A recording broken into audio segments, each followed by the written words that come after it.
Goeienaand, sy geliefdes. Ek groet julle in die mooi naam van Jesus. Vanaand wil ek met julle praat oor uit Psalm 121 uit.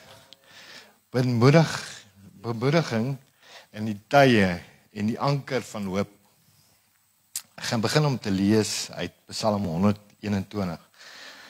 Ek slaan my oë op na die berge. Waar sal my hulp vandaan kom? My hulp is van die Here, van wat die hemel en aarde gemaak het. Hy sal jou voet nie laat wankel nie. Die bewaarder sal jou nie laat sluimer nie.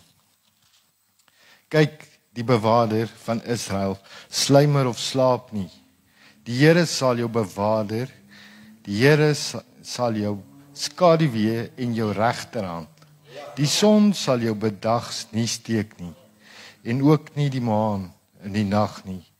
Die Here sal jou bewaar in elke onheil. Jou siel sal hy bewaar. Die Here sal jou uitgang en jou ingang bewaar, van nou af tot in ewigheid. In vandag se lewens is beproewings onvermydelik, mense. Onvermydelik. Dit kom in verskillende vorms. Ons kry siekte, ons kry verlies, ons kry finansiële swaar kry. So ook verhoudingsprobleme, vrou, jou kinders. Om self na die alledaagse uitdagings te kyk, kan ons moedeloos raak in dit.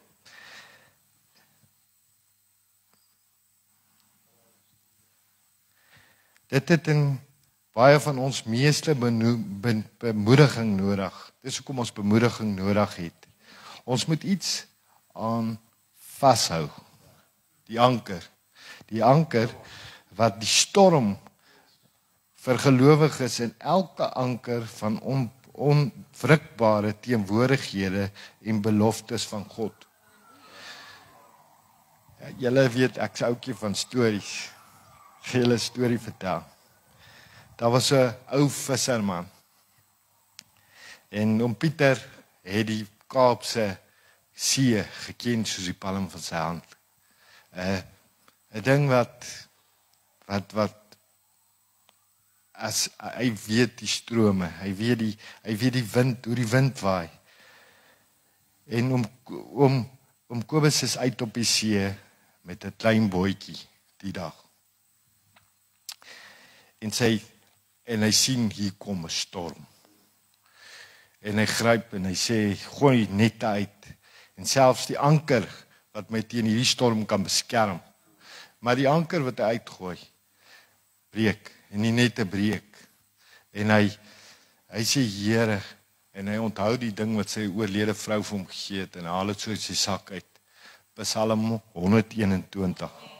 Terwyl die storm om hom gewoed het hom Pieter na die woorde gekyk en hy het begin bid en gesê, Here, ek vra nie vir krag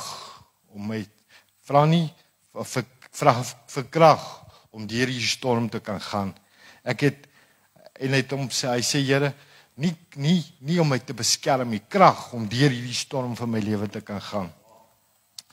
En ure later, toe die storm uiteindelik bedaar het hom Pieter sy boot stadig maar seker na veiligheid gebring. Hy het geweet dat elke krag of vernuf gered is nie, maar deur die krag van die Here. Die storie het 'n legende geword onder die vissermanne. Die herinnering dat hy selfs wanneer jy alles om jou breek, alles, verhoudings, finansiëel en alles om jou val. So is God nie weg van jou af nie. Dan het ek 'n paar punte, toepassings op ons as mens vir die storieetjie. Eerstens moet ons storm identifiseer. Wat is die beproewings waarteen wat ek tans ervaar? Dit kan enigiets wees wat jou vrede versteur en jou moedeloos kan maak.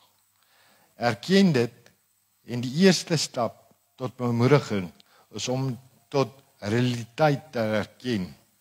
Moenie jou stryd wegsteek nie. Bring dit voor God. Dan die tweede een sê ek, vind jou houtjie. Dit was daardie Bybelvers, daardie belofte van God, daardie lied wat daardie getuienis vir jou herinner het aan God se getrouheid. Psalm 121 het van Pieter herinner van God se getrouheid. Hy het ook hou dit naby in tye van nood. Dit is jou geestelike anker wat jou vashou wanneer alles wankel. En dan die laaste ene, vertrou op onwrikbare anker. Net soos om Pieter se aardse ankers gebreek het om hom. Net so ons eie planne en middele soos ons in die steek laat. Maar God is 'n anker wat nooit breek nie. Wanneer jy voel, ja, dit raak te veel, werp jou vertroue op hom, want hy is God wat hemel en aarde gemaak het. Hy is by jou in elke storm. Wees 'n anker vir ander. Deel jou storie van God deur jou beproewings wat jy gedra het. Soms is die grootste bemoediging wat ons kan bied om te wees hoe God se getrouheid in ons lewens sigbaar geword het. Soos om Pieter daai storie ander vissers bemoedig het. Jou getuienis en jou anker kan iemand se bemoediging wees.